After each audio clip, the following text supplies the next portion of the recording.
Good afternoon. Good afternoon, everyone. It is Tuesday. It is 4 p.m. ET, and we are so pleased that you have found us here on Crime Time on A Mighty Blaze. I'm your host, Hank Phillippi Ryan, the USA Today bestselling author of 14 going on 15 novels of suspense by current. I know, it's crazy. My Amazing. current is the house guest, which is so casually displayed on the door behind me. My new book coming out in February is One Wrong Word, Look at the Precious. It is Gorgeous. Oh, it's going to be so good for Bookstagram. I mean, look at that.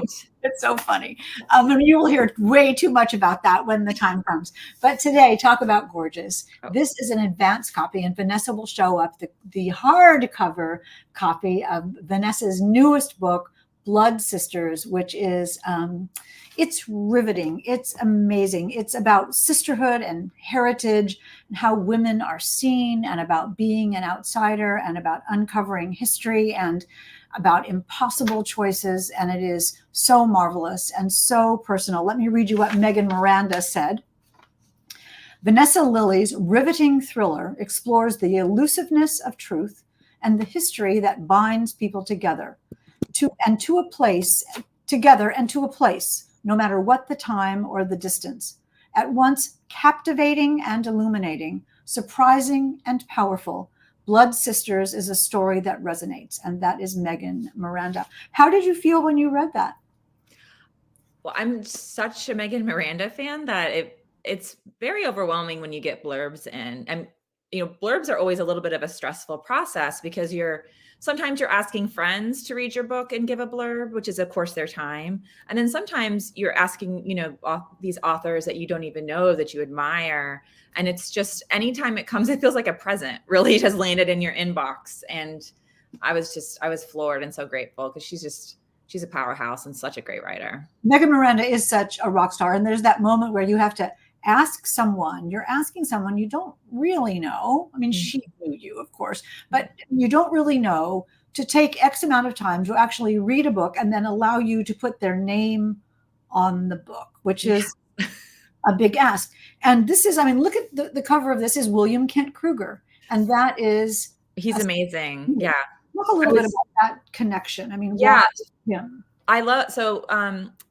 I was lucky enough to be on a panel that Kent moderated.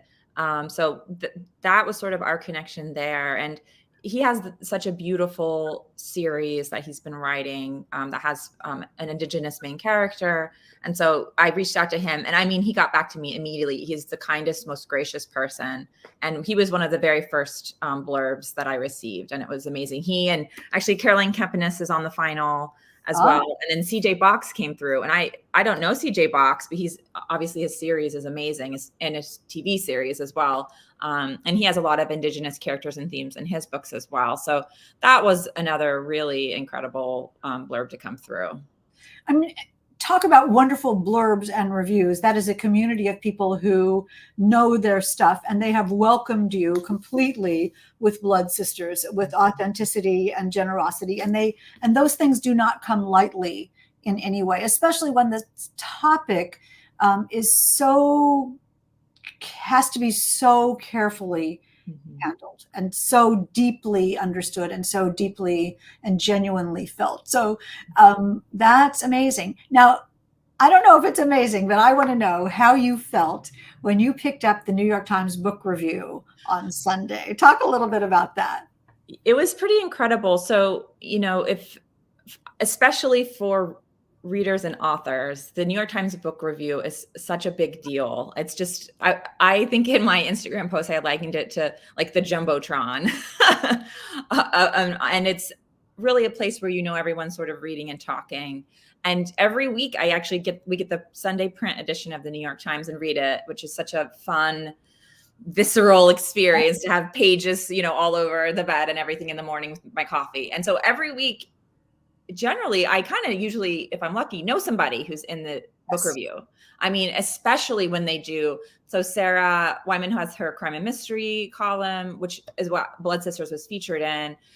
And then also they'll do a lot of, coverage of one or two thrillers, maybe one thriller. Anyway, so I love reading the book review and seeing familiar names in it. And of course, I always was like, oh, maybe someday, I'll have a book that would make it. and hopefully they'll like it because it is a review. Yeah, there's that for sure. But yeah, so I was just stunned that it made that incredible column that Sarah leads and has, she took it over, and I read it since it had changed hands, and she has continued to just do such a great job with it. So it was amazing. I mean, it was one of those kind of moments. Oh, I mentioned, I'm a big manifestation board person, and I actually had cut out, the top of the book review and had it like on my manifestation board to just sort of, put that energy out there that it would be really incredible if, something like that happened, someday, if not this book, maybe a future one. But I was lucky that it happened this time. Well, I don't know if it's lucky. I think it has to do with quality and persistence, and the idea that Sarah, Marilyn Stasio, who used to have that column, that's big shoes to fill. And Sarah has done it so brilliantly and expanded the horizons of that as well. But I love the idea of, and Mary Beth is saying, congratulations on getting the New York Times. That is just the pinnacle of success, of achievement for an author. And it's marvelous that you've gotten this for Blood Sisters. Forgive me for holding up the orange version. Tell us a little bit about why yours, the hardcover, is blue. Yeah, it was so funny. They, so the picture and everything is the same, but when I got the kind of final image, they'd washed it in this blue, which I'm curious if people agree. I think the blue looks really sharp. I thought the orange was fun, like it's kind of vibrant. But to me, the blue really kind of stands out. And of course, in real life, it looks even like a brighter blue. But, it's set in Oklahoma, and there's just, in my opinion, nothing like an Oklahoma sunset. And so I did love that they had, that element on the cover, especially. Of course, and only on Crime Time. Everybody who's here, Katie and Deborah and Mighty Blaze is here, and so many people are coming. Robin is here, and Sherry and Mary Beth. Only here could we talk about the blue wash on the cover, and everybody's like, "Oh yeah, that's so." You guys get it. You get it. You totally get it. They get it because they've been coming to Crime Time for so long on A Mighty Blaze. A Mighty Blaze was started, if you don't know, let me tell you quickly, started at the beginning of the pandemic, a little more than 3 years ago now, by the fabulous powerhouse team of Jenna Blum and Caroline Levitt, to keep us all discovering new books and reading new books and getting to talk to our favorite authors, and maybe even making some new favorite authors. And that's why we are here on Prime Time today. Let me tell you a little bit about our author for today. Vanessa Lillie is the author of the best-selling thrillers Little Voices and For the Best. She also co-authored the instant best-selling and ITW Award-nominated Audible original Young Rich Widows, with 20,000 views, and the sequel is forthcoming. Her new novel, Blood Sisters, launches October 31st. So that's next Tuesday. I'm looking That's at right. A week from today. A week from today. And so you're hearing about it here first. And it begins a new series with MMIW2S, which is Missing and Murdered Indigenous Women, Girls, and Two-Spirit, at the heart of her story. And we'll want to hear all about that. With 15 years of marketing and communications experience, Vanessa was a columnist for the Providence Journal with an adorable column, which we'll have to talk about, and hosts an Instagram live show with crime fiction authors. Well, imagine doing that. We'll have to talk about that as well. She is an enrolled citizen of the Cherokee Nation of Oklahoma, living on Narragansett land in Rhode Island. Welcome, welcome, welcome. And of course, as Margaret in the back room is reminding me, ask a question or leave a comment for a chance to win a copy of Blood Sisters. I'm not giving you this one. You get a blue wash. I'll do a fresh one. You'll get a fresh one. Blue wash one. So let me ask you, let's talk about, if you tell us about the story, and then we'll really talk about what the book is also about. Yeah. So Blood Sisters is about Sid Walker. She is an archaeologist for the Bureau of Indian Affairs. She is Cherokee from northeastern Oklahoma, which I am as well. And she has built a life in Rhode Island, where she lives, and also where I live. She has a wife who just found out that she's pregnant. And so she knows she's going to be a mother. And she has sort of been running from a pretty serious trauma as a girl. And a friend of hers and her parents, her friend's parents, were murdered in a home invasion. And so, she sort of pushed that trauma down, built a new life, but then the past comes calling, as they say. And she is called back to Oklahoma when some remains are found near that crime scene.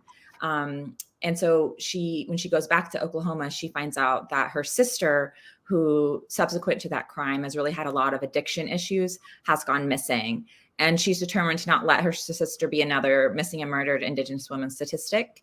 And she's going to do anything it takes to find her. And so it's a story that is very personal for me, being that my main character just has a lot of my characteristics and my heritage.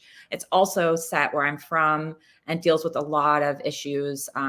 There's some environmental issues in it. The place it's set, Pitcher, Oklahoma, is a real place that was an EPA Superfund site, one of the first ones in the country. And there's a lot of tribal issues. And we'll take these things one at a time, because the book is so personal, and I don't want to give short shrift to any of those elements that you're talking about. Her last name is Walker. That has meaning. Yes. Oklahoma Yes. has meaning. Tell us a little bit about that part of the personal element of the book. And Wado, Randy, for your comment. Thank you. He was making a point about just the importance of the kind of own voices of it. So I appreciate that. So Walker is the name of my family member who was on the Trail of Tears as a boy and removed to northeastern Oklahoma. So the reason my family on my mother's side, my matriarchal side, which is the Cherokee side, is in Oklahoma, is because of the Trail of Tears. We were originally from outside of Nashville. And so Walker is the name that he took. And he helped kind of found the town in what they called Indian Territory. He helped found a post office and a school. And he also was buried in our family cemetery, the Walker family cemetery, which is also kind of mentioned in the book as well. And so for me, I just wanted to really, I wanted to include the true elements as much as possible. It also just makes me feel pride. Anytime I feel like I can use the real names, the real places, the real language associated with my tribe, because the kind of history of it is erasure, right? The erasure of culture, religion, identity, the dances, the people, the stories, right? Erasure is always the plan when it comes to genocide. And so for me to be able to write about true things and actually use names of my family member and use Cherokee where I can, that feels appropriate, feels really powerful to me as a writer and just as a Cherokee woman. So I loved including as much truth in the fiction as possible. I mean, it's interesting though, because that is such an empowering thing to do, and that you have the right to do it and you have the gumption to do it. But it's also, as I said, I mean, gumption is such a funny word, but it's risky. It was did it feel risky for you to, because when you take a step like that, you can't pull your punches at all. You're going to have to really do it and really go there historically and emotionally. I knew that I wanted to write this book. I think for a writer, for me, when I am scared of something, that's when I know that I've hit on a nerve that I need to follow. And I was really nervous writing this book. I wanted to represent the Cherokee Nation as best I could. And it's all, within my limited experience. I wanted to, I've got a book event in my hometown in Miami, and there are events and things that took place. And even though it's in a fictional novel, it's real. There's a buyout program where people were leaving their homes because the land was contaminated. There were tribes that had money stolen from them. All of that are real things that happened. And I remember those issues being discussed. And so I wanted to handle it in a way that shared information with people, but also hopefully didn't either misrepresent what happened or even make people feel like used in a way. So yeah, I was very nervous, and I wouldn't say I'm nervous now. I do feel like I did my best to tell the truth as best I could in fiction. And the response I'm getting, like just even speaking of the New York Times, to just see the missing and murdered Indigenous women in the New York Times just feels like a victory, and like there was a review in the Denver Post and in the Star Tribune today as well. And all of them have been hitting on that issue. And so for me, it feels like this is why I wrote this book, because I want that out there. I want that language to be in print and to be discussed in book groups and shared. Like so even if I have to risk a little bit of being uncomfortable or even, offending people or them not saying I didn't do it right, that's fine. Because at the end of the day, the point is that we're talking about these issues, more than we maybe were before, at least for people who read this book anyway. I mean, it's the opposite of erasure is what you're doing. Yes. And I think Mm-hmm. it's so, and we'll talk about MMIW2S in a second, because I want people to know that phrase. But I love that. I mean, that Sid is an archaeologist is such a super metaphor for taking away the cover-ups of the past. I mean, literally digging into history to come to the truth. Was there any thought was she instantly an archaeologist to you? No, she was instantly worked for the Bureau of Indian Affairs. My uncle worked there his whole career, and my brother works there for his whole career. And so I was familiar with the Bureau of Indian Affairs in it as an organization, but historically, it's a place that is fraught with a very difficult relationship in all of Indian country. And so as a writer, I saw that conflict as something I really wanted to follow. And Sid is a part of what I would consider a sort of new generation in the Bureau of Indian Affairs, which, if you're not familiar, it's called the BIA. The BIA is essentially the government arm that manages tribal lands. And for the most part, it's been a very painful, contentious, even felonious relationship. I mean, like Killers of the Flower Moon, there have been many instances where there was interventions that stole, in the case of Pitcher, where this book is set, billions of dollars from the Quapaw tribe through the BIA. So, but there's a new generation that really believes that there's good work to be done. And one person I interviewed, and the reason why my main character is an archaeologist, is she was an archaeologist. And so I just knew I wanted them to be at BIA. And so I set up some interviews with people who had different jobs there. And she was an archaeologist. And the way she explained it to me was that she saw her role working with tribes as just supporting them, preserving the past in ways that felt right for them, but really ensuring their future. So say there's a medicine or a plant that they use for a medicine or a ceremony, and perhaps it's near a place that they want to put a bunch of cables, right? So she can be there to help demonstrate why the tribe should have that land and be able to keep what is sacred for them. And so it's not about going and digging up artifacts. It's really about being a support for those communities. And just, creatively listening to her speak about that, I just felt like that was kind of the perfect job for my main character. And I'm also, just very interested in it. I mean, I think when I think of archaeology, I think of Indiana Jones, which is like very problematic now, I know. But, that's sort of our, what we know of. And so it was really interesting to dig in, if you will, to that line of work, because it's such an important field and it really has set the course for how we think about our history. Well, it's such an interesting juxtaposition of digging up the past while protecting the future, which is such an element of it. And I love that even Blood Sisters is sort of protecting the future by telling the stories and telling the names and telling the events that happened, even in a fictional way that feels powerful and real and important. I mean, it will change the way that readers think about history and think about the nations. Tell us about the title. I mean, that's an interesting choice. Was it always Blood Sisters? It was the sort of three characters that are at the heart of the book. Sid Walker, who is the archaeologist, her sister Emma Lou, who has the addiction problem, and then their best friend Luna, who was murdered when they were girls. And that Luna literally kind of haunts the main character in the book. And in it, there's sort of a ceremony. Well, let me interrupt to say that Kim is asking now, are there spiritual aspects to the book? And, how could there not be? Yeah, I think it's within, I would speak for the Cherokee tribe, of course. I mean, spirits, spirituality, ancestors, that connection is very important. So that's a part of the book. In the book, my main character also has trauma that manifests itself as her best friend who has died being a ghost who speaks to her. And that for me was important. First of all, the ghost is kind of funny and she creates a little levity, which is always nice. But also, I think to represent trauma, I originally wrote it really as she had panic attacks. But speaking with my editor, we sort of figured there's something else that could be done there. And through kind of a brainstorming process, I was like, I actually would love to see it manifest as a character.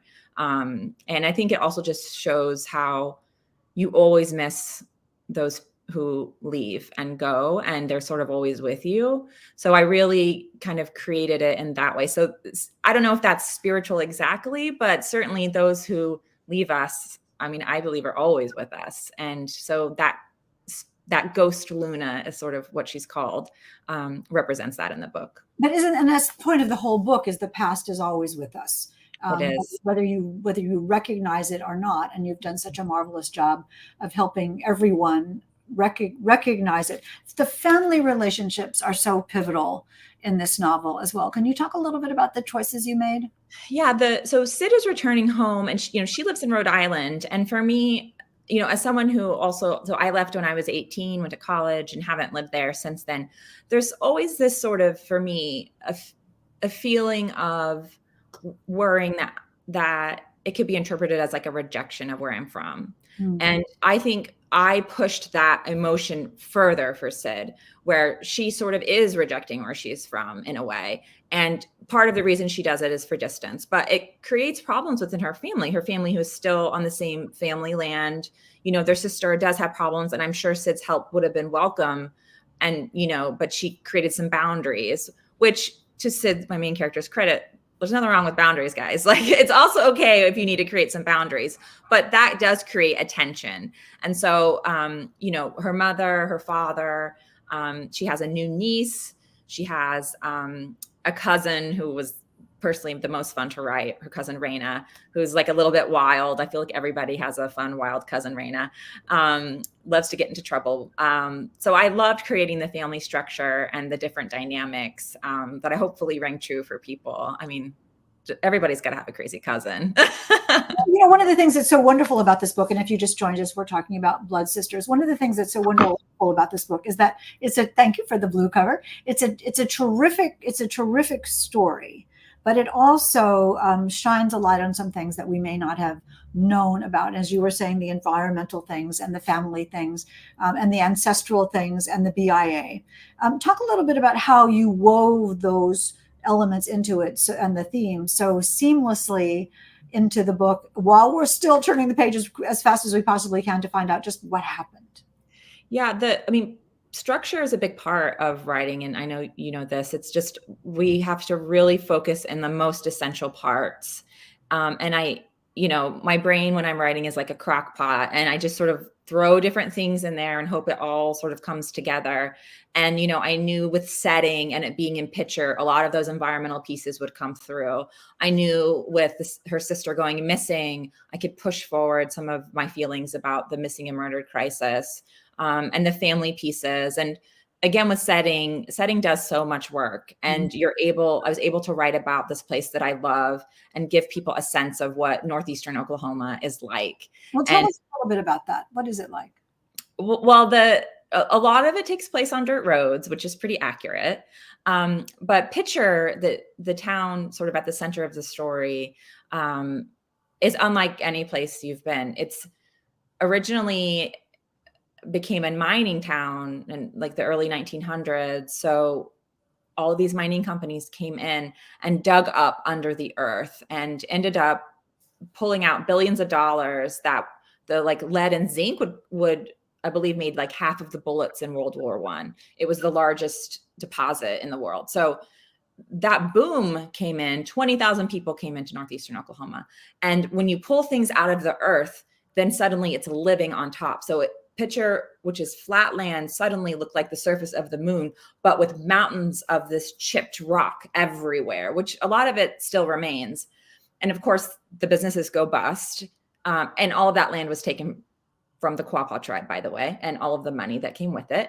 And then that ended up creating Pitcher, which became one of the most toxic towns in America and was one of the first EPA Superfund sites because of high rates of lead poisoning, cancer, kidney disease, because essentially what they pulled out of the earth began to poison people, filled the water. The creek I grew up next to, one town over, was orange because it's all that is river system is connected, right? All of Earth, we're all connected, which is sort of a theme in the book too. But particularly with those river systems, went on to pollute, there were no fish in those rivers and it was orange.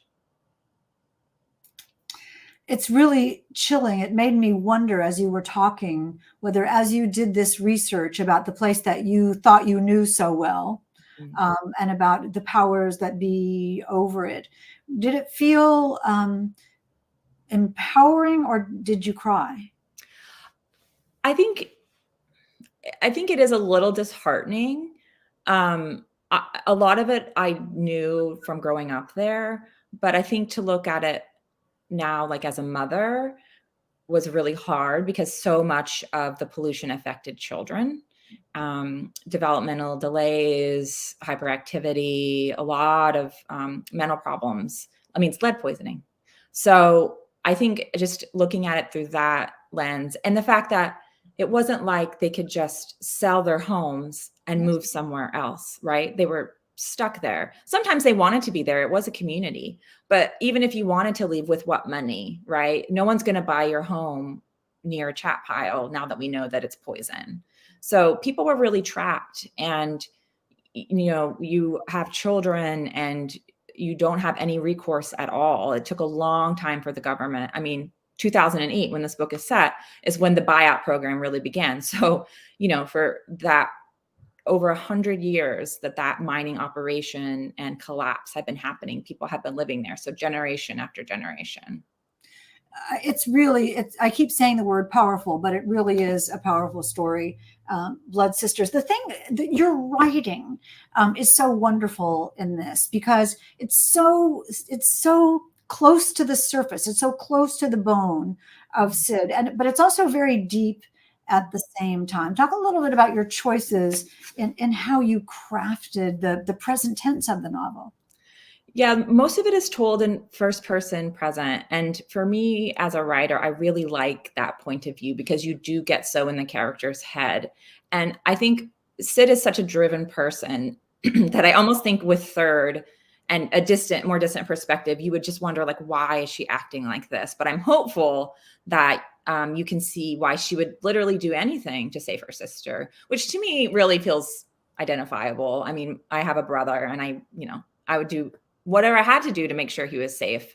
So I really do hope that with that perspective, you can see the choices that she makes, even when they appear reckless or dangerous. And she's a kind of a thoughtful, a little bit introverted person. And so I did try to include some like reflective elements, but she's a little bit self-aware, which I think is important too, because she does make mistakes and, she does recognize her own flaws. And as a reader, I like it when my character kind of sees themselves. I mean, we love her and we understand her. I mean, you do such a gorgeous job with her motivation. We understand exactly why she does what she does. And I think that's such a key to a believable novel, that the reader is never out of the story. The reader is just with her the entire way. You did make a different choice at the beginning of the novel. This opening scene of the book is incredibly harrowing.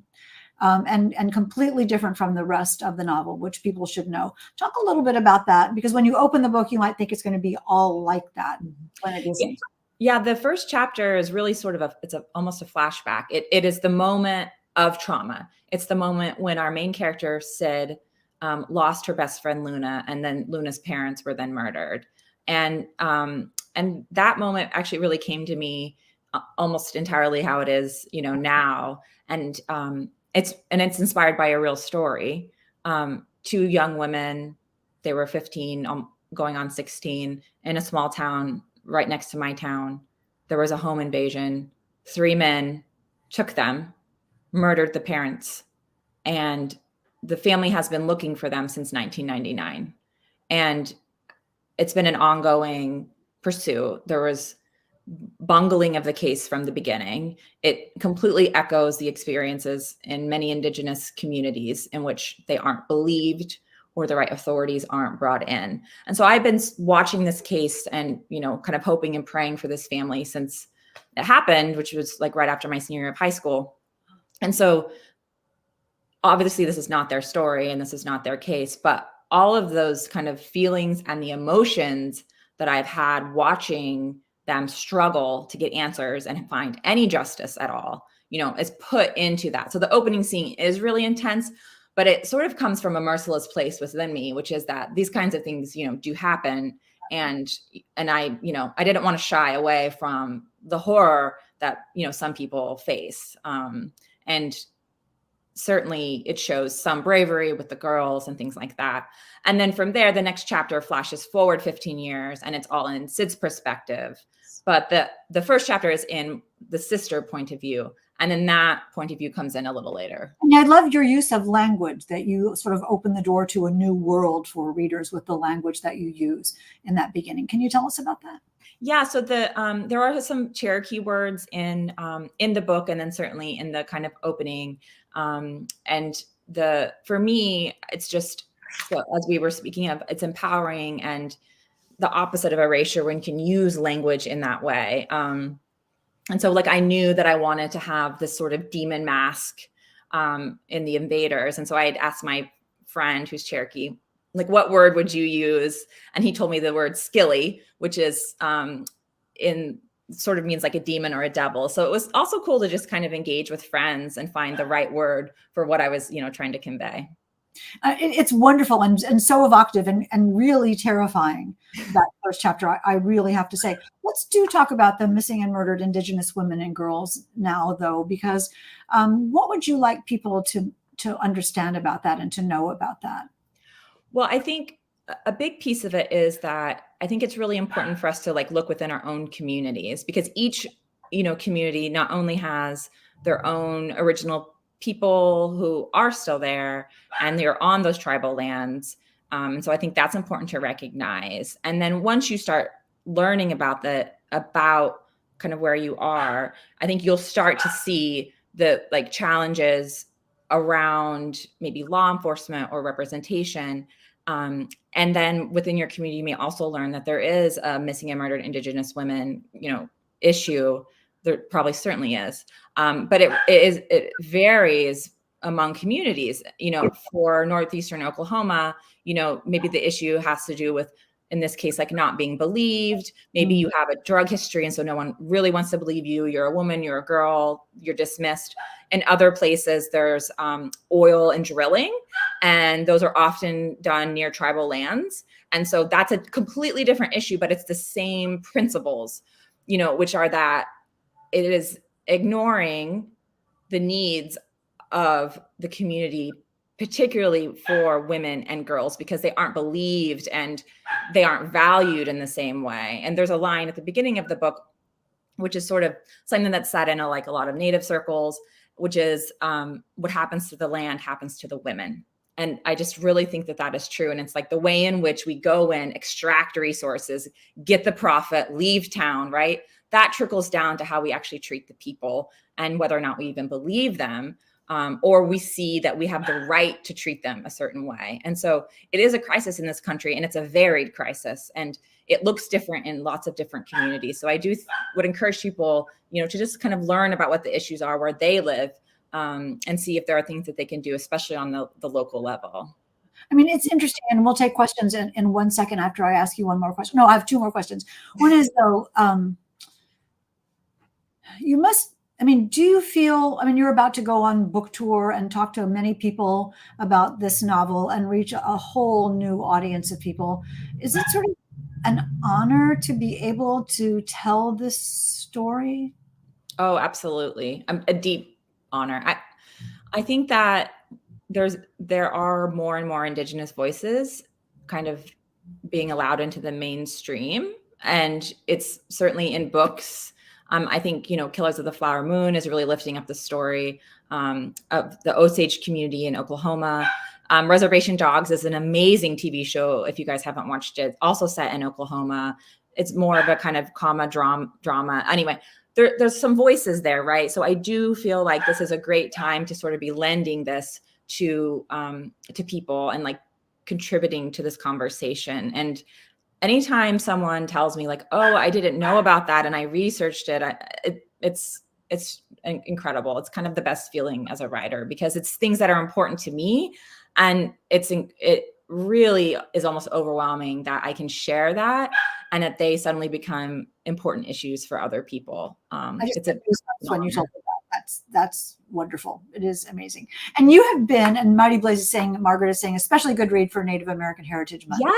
yes, it is. Thank you. What happened that it came out just at this time? Yes, it's perfect. It worked out really well. I have to give you a standing ovation for other things as well. You are such a friend of the writers and authors community and have been for so long. We are so grateful for all the work you do in connecting people with novels and connecting authors with the world and letting people be discovered. Talk a little bit about your show and what that is and when we can all watch it. Yeah. So if you follow me over on Instagram, I have an IG live show I try to do a few times a month. It's called "Twas the Night Before Book Launch." The night before a book comes out is kind of a weird time. You don't really have, I mean, you maybe have an event, but usually you don't. And you're just sort of sitting around being nervous. So I thought, wouldn't it be fun if we just do a quick half-hour Instagram live chat, give away a copy of the book, and have a little bit of fun before all of the promo and book stuff starts. And that was the intention. I started it in April of 21, and I've had about 90 episodes and talked with so many authors and just helped kind of celebrate. And, you know, publishing is a hard business and writing a book is hard. But if you celebrate other people, you can be happy every day of the year. And that for me is really what the show is about, is like getting excited for people who have books coming out and have something to say and like, I want to celebrate it and let them, you know, just know that we're excited for them. So it's a little bit of a party vibe, which I really enjoy. Well, it's a life-changing thing that you do for authors that night before book launch when you think, what should I do? What should I do? Is there anything I can do? There's nothing I can do. And the time just marches forward. And so it's so much fun to watch the authors talk with you and connect with them. It's absolutely great. Before we give away a copy of the book, don't forget to leave a question or a comment. Hurry, hurry, hurry. You have about 10 more minutes to do that in the chat. Just leave a question or a comment or just general applause or just general adulation and admiration for this marvelous book, Blood Sisters by Vanessa Lillie. And we will be entered to win a copy of Blood Sisters, a signed copy, I hope, of Blood Sisters, I think, and we will get that. We will get that to you. So who has a question for Vanessa? What made you become an author, says Katie. That's a great question. That is a great question. Thanks, Katie. Yeah, so I always wrote as a child, and then I kind of got away from it in college and things. And so in my early 20s, I really had this sort of, I would call it like a real kind of emptiness. And I figured out that I missed creativity and I really missed writing. And so once I got back into writing, it just sort of sparked something that had been missing for me. So I really sort of did it to feel whole again, and pursuing, you know, being published, you know, which is like a business, and that is what it is. And I'm so happy to be an author, but the actual writing and the creativity of it and building a story and making friends who are writers, I mean, that has been kind of the greatest part of the journey and why I'm glad I'm an author. Do you know the end before you write? You were talking about your writing process. So I do. If I don't know the twist, I feel really worried. So I do try really hard to figure the twist out, because so often, right, we have to build it. Yeah. And if you figure something out later, you got to redo all of it. So with most of my books have pretty decent twists, and I usually have to build that out early on. So I'm stressed until I know what it is. Vanessa being modest, most of my books have pretty decent twists. She said, it's a phenomenal page turner of a book. Edwin Hill is here. That's marvelous. Saying congrats, Vanessa. And you all will see Edwin Hill here in January. His new book, Who to Believe, is amazing, amazing, amazing. So do not miss that, Who to Believe by Edwin. I am so excited to read it, Edwin. I hope, Edwin, you'll be on my show, actually. That was See how we're making this all happen right here, live as it unfolds. Who else has a question for Vanessa? Do you prefer writing solo or the collabs like Rich Young Women, says Kim? Yes. So I did an Audible project, an Audible original with 3 other co-authors. And that was so much fun. And it came into my life during the pandemic when I was so lonely and sad. And it truly like saved my creative spirit. So I loved that project. And it's such a fun thing to do. We usually write them pretty quickly. It's within a couple months. Whereas my own books I'm wrestling with for a year plus. So it's a very different experience. But it's one that I love. It almost feels like a palate cleanser between books because I can have people to like lean on, and you critique with them and you come up with ideas with them.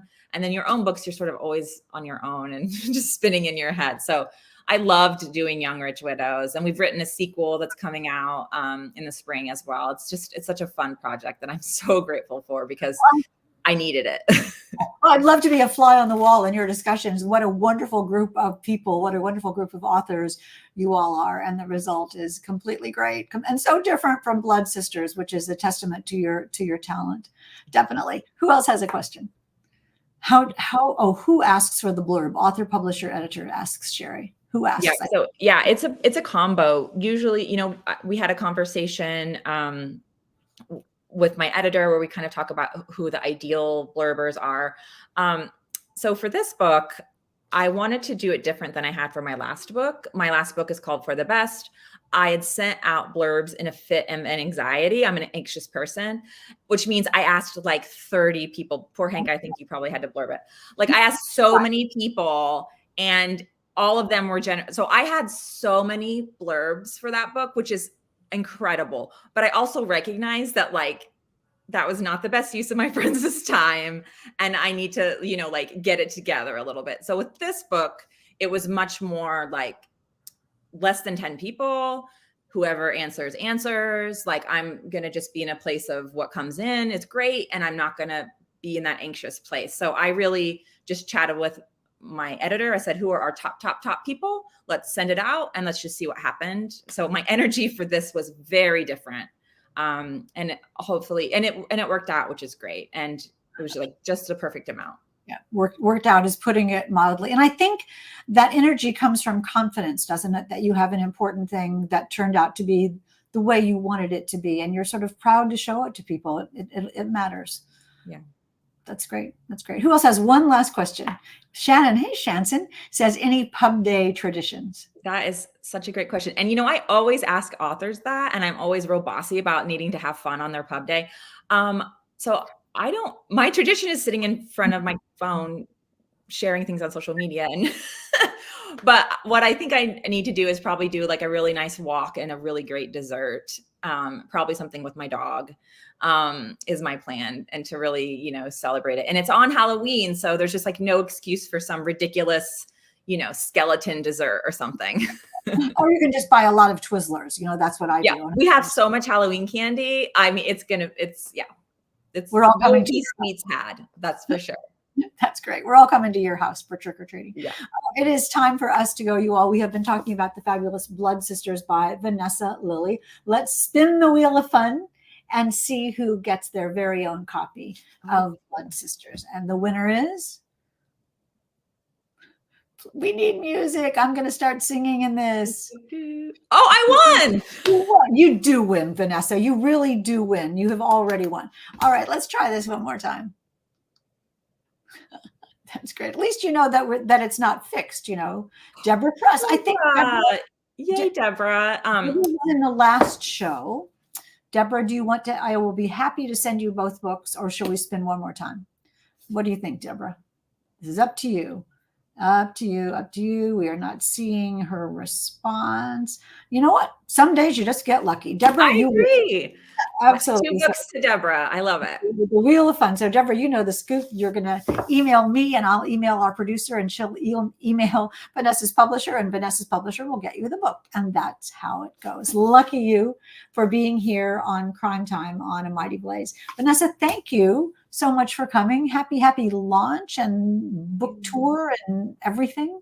Thank you so much, Hank. This is amazing. And again, just huge props to A Mighty Blaze, and oh my God, everything you do as well. Not just this show, but all of your shows. You're amazing. So this is a real honor for me. And hopefully we'll get to have you on IG Live when your new book comes out. I would not miss it. I would not miss it. The night before launch for One Wrong Word. So that'll be I love it. I mean, it's going to be, look at how perfect that is. I'm obsessed. Good job. They did a good job. Speaking of doing a good job, you all come back next week because at 3:00, we are going to talk to Nina Simon. She's the best.